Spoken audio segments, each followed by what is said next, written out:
ದಿವ್ಯ ಸಾನ್ನಿಧ್ಯವನ್ನು ವಹಿಸಿರುವಂಥ ಪರಮ ಪೂಜ್ಯರೇ ಹಾಗೂ ಇಲ್ಲಿ ನೆರೆದಿರುವಂಥ ಎಲ್ಲ ಬಂಧುಗಳೇ,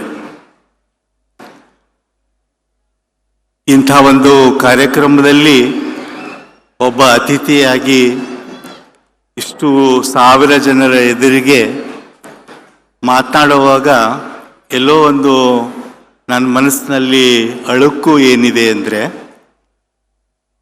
ನಾವೇನೋ ಎಲ್ಲರಿಗಿಂತಲೂ ಹೆಚ್ಚು ಬಲ್ಲವರು, ಹೆಚ್ಚು ಅನುಭವ ಪಡೆದಿರೋರು, ಹೀಗಾಗಿ ಒಂದು ಉಪದೇಶದ ರೀತಿಯಲ್ಲಿ ನಮ್ಮ ಸಮಾಜಕ್ಕೆ ನಾವು ಏನು ಮಾಡಬೇಕು ಅಂತ ಹೇಳುವ ಅಭ್ಯಾಸ ನಮ್ಮಂಥ ಮೇಷ್ಟ್ರುಗಳಿಗೆ ಬಂದ್ಬಿಟ್ಟಿರುತ್ತೆ, ಸಹಜವಾಗಿ ಬಂದ್ಬಿಟ್ಟಿರುತ್ತೆ. ಆ ಯಾವುದೇ ಭಾವನೆಯನ್ನು ಇಟ್ಕೊಳ್ಳದೆ ನಾನು ನಿಮ್ಮೆದುರಿಗೆ ನಿಂತಿರೋದಕ್ಕೆ ಕಾರಣ ಇಷ್ಟೇನೆ. ಒಂದು, ನನ್ನ ಗೌರವವನ್ನು ಈ ಸಾನ್ನಿಧ್ಯ ವಹಿಸಿರುವಂಥ ಪರಮ ಪೂಜ್ಯರಿಗೆ ನಾನು ಸಲ್ಲಿಸಬೇಕಾಗಿದೆ. ಕಾರಣ ಇಷ್ಟೇನೆ, ಒಂದು 10 ವಿಶ್ವವಿದ್ಯಾನಿಲಯಗಳು, 100 ಕಾಲೇಜುಗಳು ಯಾವ ಜ್ಞಾನವನ್ನು ಮತ್ತು ಕಲಿಕೆಯನ್ನು ಸಾಮಾನ್ಯ ಜನರಿಗೆ ಅವರ ಹತ್ತಿರ ತಗೊಂಡು ಹೋಗೋಕ್ಕೆ ಸಾಧ್ಯ ಆಗಿಲ್ವೋ ಅದನ್ನು ಪರಮ ಪೂಜ್ಯರು ಇಂಥ ಕಾರ್ಯಕ್ರಮಗಳ ಮೂಲಕ ಸಾಧಿಸಿದ್ದಾರೆ ಅಂತ ನಾನು ನಂಬಿದ್ದೀನಿ.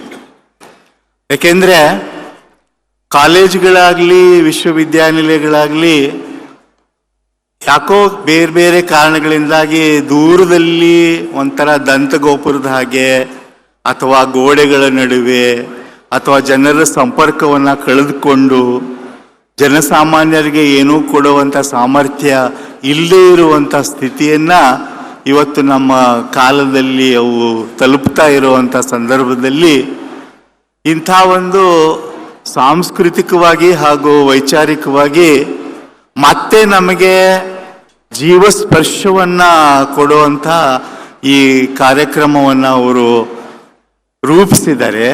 ಈ ಕಾರ್ಯಕ್ರಮ ಹಲವಾರು ದಶಕಗಳಿಂದ ಈ ಕೆಲಸವನ್ನು ಮಾಡ್ತಾ ಬಂದಿದೆ. ಅದಕ್ಕೆ ಗೌರವವನ್ನು ಸೂಚಿಸೋದು ನಾನಿಲ್ಲಿ ಬರೋಕ್ಕೆ ಮೊದಲನೇ ಉದ್ದೇಶವಾಗಿತ್ತು.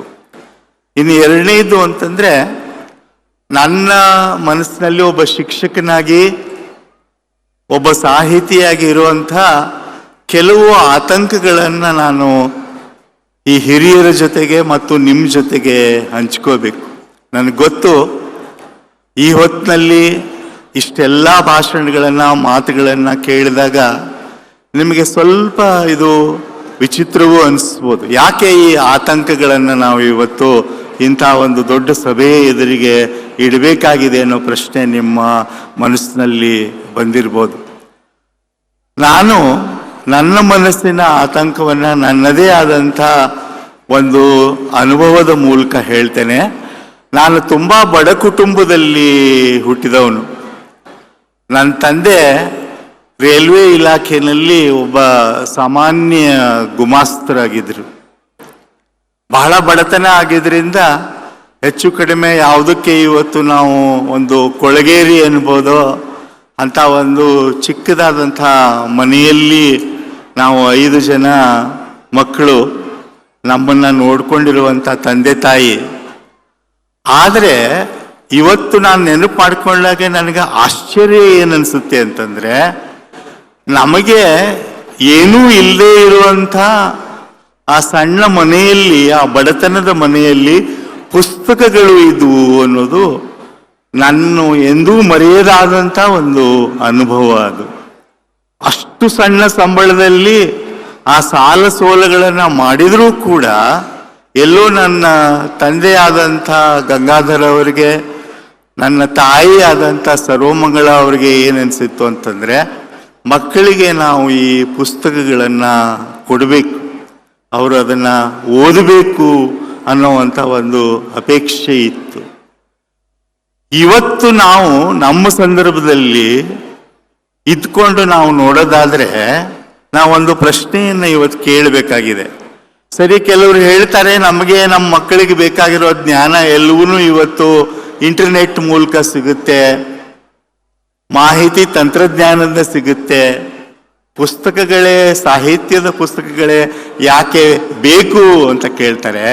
ಆದರೆ ಜಗತ್ತಿನ ವಿಜ್ಞಾನಿಗಳು ಇವತ್ತು ನಮಗೇನು ಹೇಳ್ತಾ ಇದ್ದಾರೆ ಅಂತಂದ್ರೆ, ಒಂದು ಮಗು ಆ ವಯಸ್ಸಿನಲ್ಲಿ ಕೈಯಲ್ಲಿ ಒಂದು ಪುಸ್ತಕವನ್ನ ಹಿಡಿದುಕೊಂಡು ಅದನ್ನು ಒಂದು ಸ್ಪರ್ಶ ಮಾಡುತ್ತಲ್ಲ, ಅದನ್ನೊಂದನ್ನು ಮುಟ್ಟುತ್ತಲ್ಲ, ಆ ಅನುಭವದಲ್ಲಿನೇ ಜ್ಞಾನ ಅನ್ನೋದನ್ನ ಆ ಮಗು ಹುಡ್ಕೋಡಕ್ಕೆ ಶುರು ಮಾಡುತ್ತೆ ಅನ್ನೋದನ್ನ ಇವತ್ತು ವಿಜ್ಞಾನಿಗಳು ಹೇಳ್ತಾ ಇದ್ದಾರೆ. ನಾವು ಅದನ್ನು ಇವತ್ತು ಕಳೆದುಕೊಳ್ತಾ ಇದ್ದೀವಿ ಅನ್ನುವಂಥದ್ದೇ ನನ್ನ ಮನಸ್ಸಿನಲ್ಲಿರುವಂಥ ಆತಂಕ. ಅಂದ್ರೆ ಎಲ್ಲೋ ಒಂದು ಕಡೆಗೆ ನಾವು ಸಾಕ್ಷರತೆಯನ್ನು ಪಡೆದುಕೊಂಡಿದ್ದೀವಿ. 100ಕ್ಕೆ ಎಷ್ಟು ಜನರಿಗೆ ಇವತ್ತು ಅಕ್ಷರ ದೊರಕಿದೆ ಅಂತ ನಾವು ಸಭೆಗಳಲ್ಲಿ ಡಾನಾಡಂಗುರವಾಗಿ ಹೇಳ್ತೀವಿ. ಆದರೆ ಕೇಳಬೇಕಾಗಿರೋ ಪ್ರಶ್ನೆ ಅಂತಂದ್ರೆ, ನಾವು ಅಕ್ಷರವನ್ನ ಕಲ್ತಿದ್ದೀವಿ, ಸಾಕ್ಷರರಾಗಿದ್ದೀವಿ, ಆದರೆ ಶಿಕ್ಷಿತರಾಗಿದ್ದೀವ ನಾವು ಅನ್ನೋದನ್ನು ಇವತ್ತು ನಾವು ಕೇಳ್ಕೋಬೇಕಾಗಿದೆ. ಸಾಕ್ಷರತೆನೇ ಬೇರೆ, ಶಿಕ್ಷಣ ಪಡೆಯೋದನ್ನೇ ಬೇರೆ. ಯಾಕೆಂದ್ರೆ ಶಿಕ್ಷಣ ಅಂತಂದ್ರೆ ಒಬ್ಬ ವ್ಯಕ್ತಿ ಅವನು ಯಾವ ಸ್ಥಿತಿಯಲ್ಲೇ ಇರಲಿ, ಅವನು ಬಡತನದಲ್ಲೇ ಇರಲಿ, ಸಿರಿವಂತಿಕೆಯಲ್ಲಿರಲಿ, ಕಷ್ಟದಲ್ಲಿರಲಿ, ಅನಾಥನಾಗಿರಲಿ, ಅವನು ಒಬ್ಬ ಪರಿಪೂರ್ಣ ಮನುಷ್ಯನಾಗಬೇಕು ಅನ್ನೋದೇ ಶಿಕ್ಷಣದ ಧ್ಯೇಯ ಆಗಿರಬೇಕಾಗತ್ತೆ. ಶಿಕ್ಷಣ ಕಲಿಕೆ ಅನ್ನೋದನ್ನ ಯಾವುದಕ್ಕೆ ನಾವು ಹೇಳ್ತೀವಿ ಅಂತಂದ್ರೆ, ಒಂದು ಮಗುವಿನಲ್ಲಿರುವಂಥ ಅವನಿಗೆ ಗೊತ್ತಾಗದೇ ಇರಬಹುದಾದಂಥ ಆ ಪ್ರತಿಭೆ ಏನಿರುತ್ತೋ ಆ ಪ್ರತಿಭೆಯನ್ನು ತಿಳುವಳಿಕೆಯ ಮೂಲಕ ನಾವು ನನ್ನ ಒಬ್ಬ ಪರಿಪೂರ್ಣ ವ್ಯಕ್ತಿಯನ್ನಾಗಿ ಮಾಡಬೇಕಾಗಿರುವಾಗ ಈ ಪುಸ್ತಕಗಳು, ಈ ಶಿಕ್ಷಣ ಅನ್ನೋದು, ಈ ಸಾಹಿತ್ಯ ಅನ್ನೋದು ಅನಿವಾರ್ಯವಾಗಿ ನಮಗೆ ಬೇಕಾಗುತ್ತೆ. ಸ್ನೇಹಿತರೆ, ನಿಮ್ಮೆದುರಿಗೆ 2 ಚಿತ್ರಗಳನ್ನು ನಾನು ಇಡ್ತೀನಿ. ಆ ಚಿತ್ರಗಳ ಮೂಲಕನೇ ನೀವು ನಾನು ಏನು ಹೇಳಬೇಕಾಗಿದೆ ಅನ್ನೋದನ್ನ ಅರ್ಥ ಮಾಡ್ಕೊಂಡಿದ್ದೀರಿ ಅಂದ್ಕೊಳ್ತೀನಿ ನಾನು. ಒಂದು ಮಹಾಯುದ್ಧ ನಮ್ಮಲ್ಲಿ ನಡೆಯುವಂಥ, ಜಗತ್ತನ್ನೇ ವಿನಾಶಕ್ಕೆ ತೆಗೆದುಕೊಂಡು ಹೋದಂಥ ಮಹಾಯುದ್ಧ, ಆ ನಡೆಯೋ ಸ್ವಲ್ಪ ವರ್ಷಗಳ ಮೊದಲು ಆ ಮಹಾಯುದ್ಧವನ್ನು ಆರಂಭ ಮಾಡಿದಂಥ ಒಬ್ಬ ದುಷ್ಟ ವ್ಯಕ್ತಿ, ಆ ಸರ್ವಾಧಿಕಾರಿ, ಅವನ ಎಲ್ಲ ಹಿಂಬಾಲಕರು ಸೇರಿ ಜರ್ಮನಿ ದೇಶದ ಒಂದು ಪಟ್ಟಣದ ನಡುವೆ ಒಂದು ಕೆಲಸವನ್ನು ಏನು ಮಾಡಿದರು ಅಂತಂದ್ರೆ, 100 ಪುಸ್ತಕಗಳನ್ನ ತಗೊಂಡು ಬಂದು ಆ ಬೀದಿಯ ಮಧ್ಯದಲ್ಲಿ ಇಟ್ಟು ಅವುಗಳಿಗೆ ಬೆಂಕಿಯನ್ನ ಇಟ್ಟರು ಅಂತ. ಇದು ಒಂದು ಚಿತ್ರ.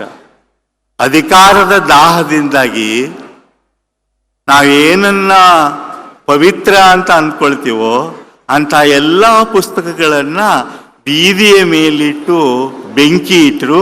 ಇದು ಒಂದು ಚಿತ್ರ. ಇನ್ನೊಂದು ಚಿತ್ರ ಇತ್ತೀಚೆಗೆ ನಾನು ನೋಡಿರುವಂಥದ್ದು, ಅದನ್ನು ಕೂಡ ನಾನು ಇಂಟರ್ನೆಟ್ನಲ್ಲಿ ನೋಡಿದ್ದೀನಿ. ಆ ಇಂಟರ್ನೆಟ್ನಲ್ಲಿ ಏನಾಗ್ತಾ ಇದೆ ಅಂತಂದ್ರೆ ದಯವಿಟ್ಟು ಗಮನಿಸಿ. ಒಂದು ಪುಟ್ಟ ಗುಡಿಸಲಂತ ಒಂದು ಮನೆ ಇದೆ. ಆ ಮನೆಗೆ ಬೆಂಕಿ ಬಿದ್ದಿದೆ. ಬಹುಶಃ ಅದು ಯುದ್ಧದ ಕಾಲದಲ್ಲಿರ್ಬೋದು, ಅದರ ಮೇಲೆ ಯಾರೋ ಬಾಂಬ್ ಹಾಕಿರ್ಬೋದು, ಅಥವಾ ಇನ್ನೇನೋ ಆಗಿ ಆ ಬೆಂಕಿಯ ಒಳಗೆ ಆ ಗುಡಿಸಲು ಸುಡ್ತಾ ಇದೆ. ಇನ್ನೇನು ಅದು ಬಿದ್ದು ಹೋಗುತ್ತೆ ಅನ್ನೋವಾಗ ಆ ಗುಡಿಸಲಿನಿಂದ ಹೊರಗೆ ಬಂದಂಥ ಒಂದು ಪುಟ್ಟ ಹೆಣ್ಣು ಮಗು ಏನ್ ಮಾಡುತ್ತೆ ಅಂತಂದ್ರೆ, ಮತ್ತೆ ವಾಪಸ್ಸು ಆ ಗುಡಿಸಲು ಒಳಗೆ ಹೋಗಿ ನುಗ್ಗುತ್ತೆ. ನಿಂತವ್ರೆಲ್ರೂ ಹಾಹಾಕಾರ ಮಾಡ್ತಾ ಇದ್ದಾರೆ. ಈ ಮಗುಗೆ ಏನಾಗಿದೆ, ಈ ಬೆಂಕಿ ಹಚ್ಚಿರುವಂತ ಗುಡಿಸಲಿಗೆ ಮತ್ತೆ ವಾಪಸ್ಸು ಯಾಕೆ ಈ ಹೆಣ್ಣು ಮಗು ಓಡೋಗ್ತಾ ಇದೆ ಅಂತ. ಆ ಹೆಣ್ಣು ಮಗು ಏನ್ ಮಾಡುತ್ತೆ ಅಂತಂದ್ರೆ, ಒಳಗೆ ಹೋಗಿ ತನ್ನ ಪುಟ್ಟ ಕೈಗಳಲ್ಲಿ ಎಷ್ಟು ಪುಸ್ತಕಗಳನ್ನ ಹಿಡಿದುಕೊಂಡು ಬರ್ಬೋದು ಅವುಗಳನ್ನ ಬೆಂಕಿಯಿಂದ ರಕ್ಷಿಸಿ ವಾಪಸ್ಸು ಅದು ಓಡಿ ಬರುತ್ತೆ. ಈ 2 ಚಿತ್ರಗಳನ್ನ ನಾವು ಹೋಲಿಸಿ ನೋಡಿದ್ರೆ ಆ ಮಗುವಿಗೆ, ಆ ಮುಗ್ಧ ಮಗುವಿಗೆ ಏನು ಅರ್ಥ ಆಗಿದೆ ಅಂತಂದ್ರೆ, ನಾನು ಈ ಗುಡಿಸಲು ಸುಡ್ತಾ ಇರುವಾಗ, ಬೆಂಕಿ ಹತ್ತಿರುವಾಗ ಪ್ರಾಣಾಪಾಯಕ್ಕೂ ನಾನು ಒಳಗಾಗಬಹುದಾಗಿತ್ತು.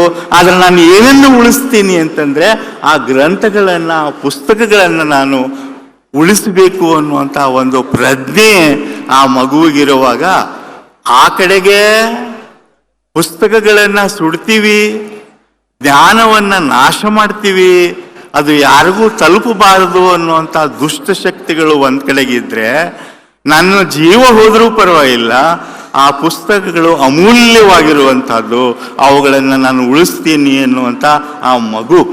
ಇವೆರಡರ ವ್ಯತ್ಯಾಸಗಳನ್ನು ನೀವು ನೋಡಿದರೆ ಯಾಕೆ ಶಿಕ್ಷಣ ಅನ್ನೋದು ಇಷ್ಟು ಮುಖ್ಯವಾಗುತ್ತೆ, ಯಾಕೆ ಶಿಕ್ಷಣಕ್ಕೆ ಬೇಕಾಗಿರುವಂಥ ಸಾಹಿತ್ಯ ನಮಗೆ ಮುಖ್ಯವಾಗಿರುತ್ತೆ ಅನ್ನೋದನ್ನು ನಾವು ಅರ್ಥ ಮಾಡ್ಕೊಳ್ಳೋಕ್ಕೆ ಸಾಧ್ಯ ಇದೆ ಅಂತ ನಾನು ಅಂದ್ಕೊಂಡಿದ್ದೇನೆ. ಯಾರಿಗೆ ಅಕ್ಷರದ ಸೌಭಾಗ್ಯ ದೊರೆತಿಲ್ವೋ ಅವರುಗಳಿಗೆ ಶಿಕ್ಷಣದ ಬೆಲೆ ಗೊತ್ತಿರುತ್ತೆ, ಸಾಹಿತ್ಯದ ಬೆಲೆ ಗೊತ್ತಿರುತ್ತೆ. ಯಾರಿಗೆ ಜಾತಿಯಿಂದಾಗ್ಲೂ, ಧರ್ಮದಿಂದಾಗ್ಲೂ, ವರ್ಗದಿಂದಾಗ್ಲೂ ಯಾರಿಗೆ ಶಿಕ್ಷಣ ಅನ್ನೋದು ಕೈಗೆ ದೊರಕಲ್ವೋ ಅವರಿಗೆ ಅದರ ಮಹತ್ವ ಅನ್ನೋದು ಗೊತ್ತಿರುತ್ತೆ. ಇದರಲ್ಲಿ ಸಾಹಿತ್ಯ ಏನು ಮಾಡಬಹುದು ಅನ್ನೋದನ್ನ ನನ್ನ ಸ್ನೇಹಿತರು ಈಗಾಗಲೇ ಹೇಳಿದ್ದಾರೆ. ನನಗೆ ಕೊಟ್ಟಿರುವ ಸಮಯ ಏನು ಉಳಿದಿದೆಯೋ ಅದರಲ್ಲಿ ಒಂದು ಮಾತನ್ನ ನಿಮ್ಮ ಜೊತೆಗೆ ನಾನೇನು ಹಂಚ್ಕೋಬೇಕು ಅಂತೀನಿ ಅಂತಂದ್ರೆ, ಸಾಹಿತ್ಯ ಏನು ಮಾಡಬಲ್ದು, ಶಿಕ್ಷಣ ಏನು ಮಾಡಬಲ್ದು ಅನ್ನೋದಕ್ಕೆ ಅತ್ಯಂತ ಉತ್ಕೃಷ್ಟವಾದ ಉದಾಹರಣೆ ಅಂತಂದ್ರೆ ವಚನಕಾರರು ಏನು ಮಾಡಿದ್ರೋ ಅದು ಇವೆರಡನ್ನೂ ನಮ್ಮ ಕಣ್ಣೆದುರಿಗೆ ಸ್ಪಷ್ಟಗೊಳಿಸುತ್ತೆ. ಯಾಕೆಂದ್ರೆ ಅವರು ಏನನ್ನ ಬರೆದ್ರು ಅದು ಜಗತ್ತಿನ ಅತಿ ಶ್ರೇಷ್ಠ ಸಾಹಿತ್ಯ ಆಗಿತ್ತು. ಬರೆದವ್ರು ಯಾರು ಅಂತ ನೀವು ನೆನಪು ಮಾಡ್ಕೊಂಡ್ರೆ, ಯಾರು ಕಾಯಕ ಜೀವಿಗಳಾಗಿದ್ರು, ಯಾರು ಶ್ರಮಜೀವಿಗಳಾಗಿದ್ರು, ಅವರಲ್ಲಿ ಒಬ್ಬ ಚರ್ಮದ ಕೆಲಸವನ್ನ ಮಾಡ್ತಾ ಇದ್ದ, ಒಬ್ಬ ನಾವಿಕನಾಗಿ ದೋಣಿಯನ್ನ ಉಳಿಸ್ತಾ ಇದ್ದ.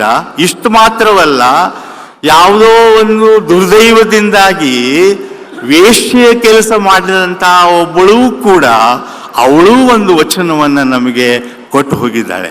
ಇದು ಏನಂತ ತೋರಿಸುತ್ತೆ ಅಂತಂದ್ರೆ, ಯಾವುದನ್ನ ಇವತ್ತು ನಾವು ಶಿಕ್ಷಣ ಅಂತ ಹೇಳಕ್ ಹೊರಟಿದ್ದೀವಿ, ಎಲ್ಲರಿಗೂ ಸಮಾನವಾಗಿ ಶಿಕ್ಷಣ ದೊರಿಬೇಕು, ಅವರ ಅಂತಸ್ತಿರಲಿ, ಅವರ ಶಿಕ್ಷಣದ ಒಂದು ಬ್ಯಾಕ್ಗ್ರೌಂಡ್ ಹಿನ್ನೆಲೆ ಏನೇ ಇರಲಿ ಅದು ಅವರಿಗೆ ದೊರಿಬೇಕು ಅನ್ನುವಂಥ ಕಲ್ಪನೆಯನ್ನೇ ಜಗತ್ತಿಗೆ ಕೊಟ್ಟಿರುವಂಥದ್ದು ನಮ್ಮ 12ನೇ ಶತಮಾನದ ವಚನಕಾರ ಚಳುವಳಿ ಅಂತ ನಾನು ಇವತ್ತು ಅಂದ್ಕೊಂಡಿದ್ದೇನೆ. ಅದು ನಮಗೆ ಬಹಳ ಮುಖ್ಯವಾಗಿರುವಂಥದ್ದು. ಯಾಕೆಂದ್ರೆ ನೀವು ಆ ವಚನಗಳನ್ನ ಧರ್ಮ ಅಂತಲೂ ಓದ್ಬೋದು, ಸಾಹಿತ್ಯ ಅಂತಲೂ ಓದ್ಬೋದು. ಆ ಸಾಹಿತ್ಯ ಅಂತ ಓದಿದಾಗ ನಿಮಗೇನು ಅರ್ಥ ಆಗುತ್ತಂದ್ರೆ, ಅದಕ್ಕೆ ಯಾಕೆ ನಾವು ಶಿಕ್ಷಣ ಅಂತ ಕರಿತೀವಿ, ಅನುಭವ ಮಂಟಪದಲ್ಲಿ ನಡೆದಿರುವಂಥ ಚರ್ಚೆಗಳು ಯಾಕೆ ಶಿಕ್ಷಣ ಅಂತ ನಾವು ಕರಿತೀವಿ ಅಂತಂದ್ರೆ, ಶಿಕ್ಷಣದಲ್ಲಿ ಮೊದಲು ಬೇಕಾಗಿರೋದು ಯಾವುದು ಅಂತಂದ್ರೆ ಪ್ರಶ್ನೆ ಮಾಡುವಂಥ ಒಂದು ವಿವೇಕವನ್ನ ಶಿಕ್ಷಣ ಕೊಡಬೇಕು. ಅದನ್ನ ಉದಾಹರಣೆಯಾಗಿ ನಾವು ಅಲ್ಲಿ ಏನ್ ನೋಡ್ತೀವಿ ಅಂತಂದ್ರೆ, ನಿಮ್ಮಲ್ಲಿ ಕೆಲವರು ಈ ವಚನವನ್ನ ಕೇಳಿದಿರಿ ಅಂತ ನಾನು ಅಂದ್ಕೊಂಡಿದ್ದೇನೆ. ಒಬ್ಬ ನಗೆಯ ಮಾರಿ ತಂದೆ ಅನ್ನುವಂಥವನು ಅವನು ಮಾಡ್ತಾ ಇದ್ದಂಥ ಕಾಯಕ ಏನು ಅಂತಂದ್ರೆ, ಬೀದಿಯಲ್ಲಿ ನಿಂತ್ಕೊಂಡು ಹಲವು ವೇಷಗಳನ್ನ ತೊಟ್ಕೊಂಡು ಎಲ್ಲರಿಗೂ ಮನೋರಂಜನೆಯನ್ನ ಅವನು ಕೊಡ್ತಾ ಇದ್ದ. ಅದರಿಂದ ತನ್ನ ದಿನದ ಸಂಪಾದನೆಯನ್ನ ಮಾಡ್ತಾ ಇದ್ದ.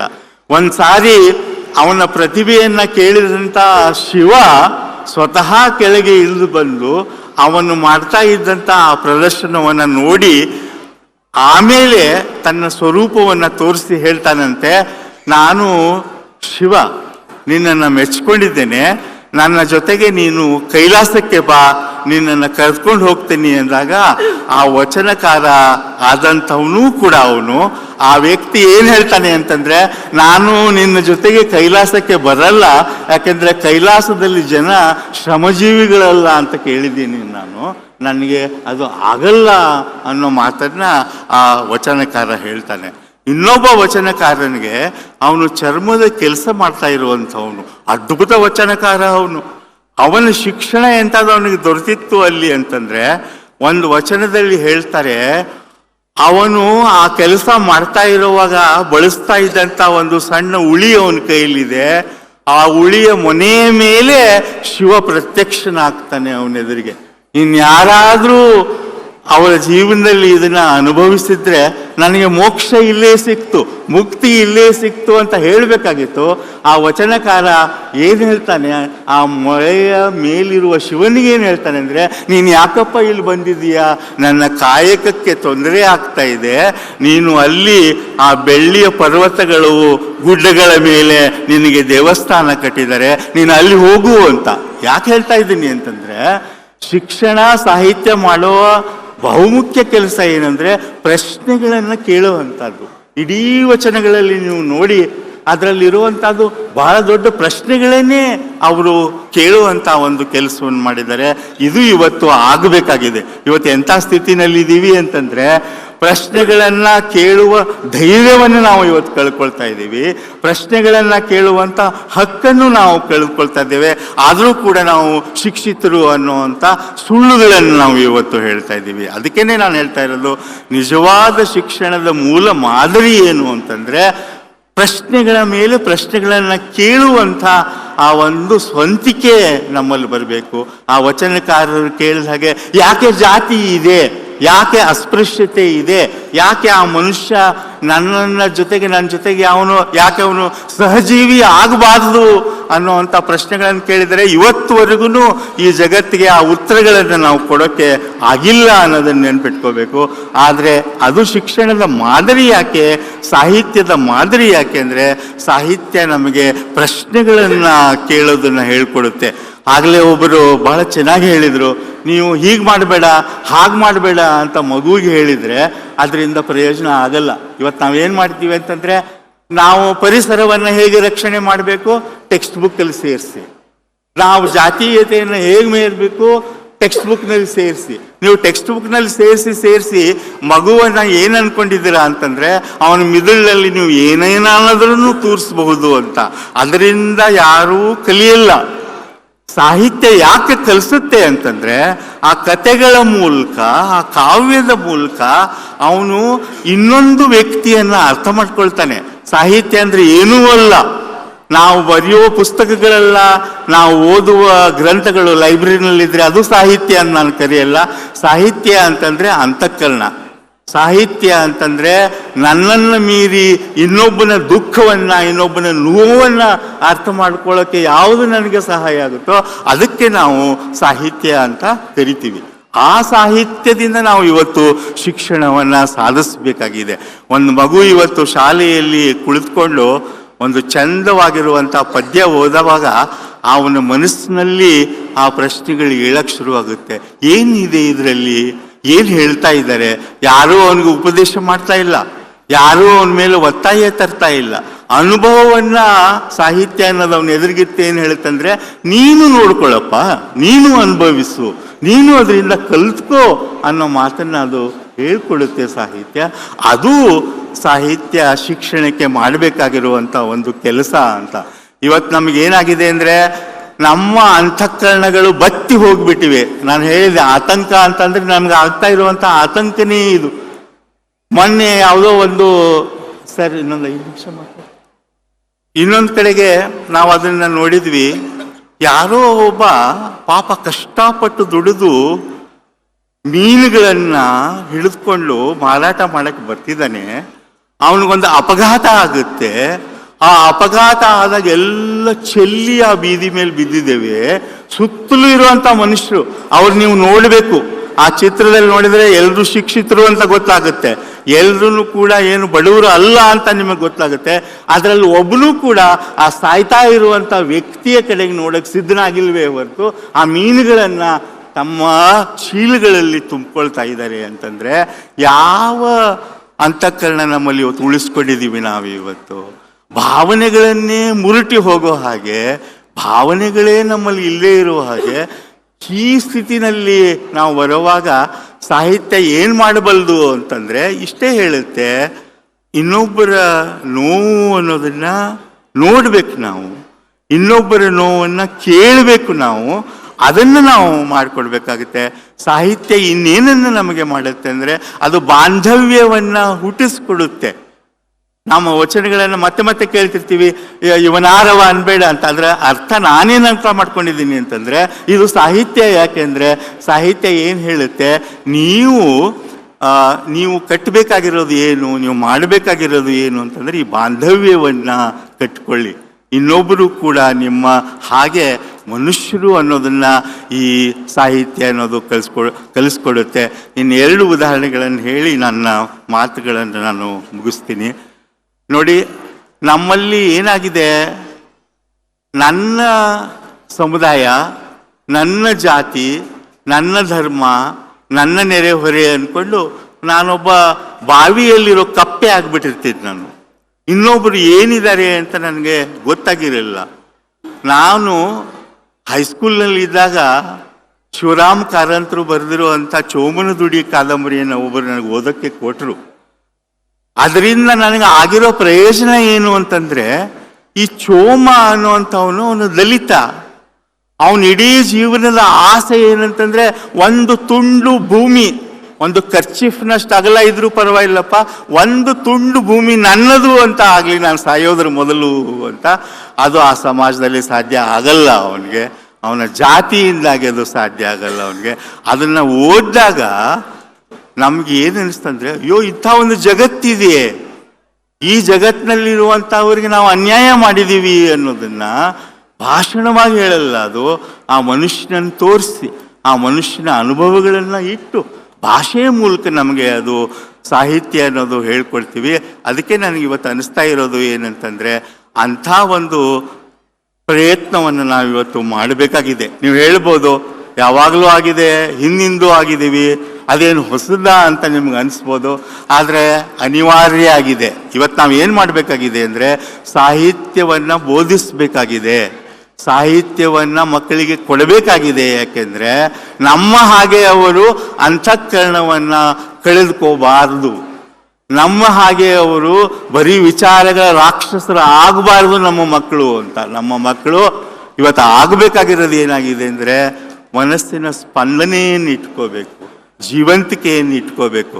ಇನ್ನೊಬ್ಬರ ಬಗ್ಗೆ ಅಯ್ಯೋ ಅನ್ನುವಂಥ ಒಂದು ಪದ ಅವರ ಬಾಯಿಂದ ಬರಬೇಕಾದ್ರೆ ಅದಕ್ಕೆ ಒಬ್ಬ ಶಿಕ್ಷಕ ಮಾತ್ರ ನಮ್ಮೆದುರಿಗಿದ್ದಾನೆ, ಸಾಹಿತ್ಯ ಅನ್ನುವಂಥದ್ದು. ಅದನ್ನು ನಾವಿವತ್ತು ಮಾಡಬೇಕು.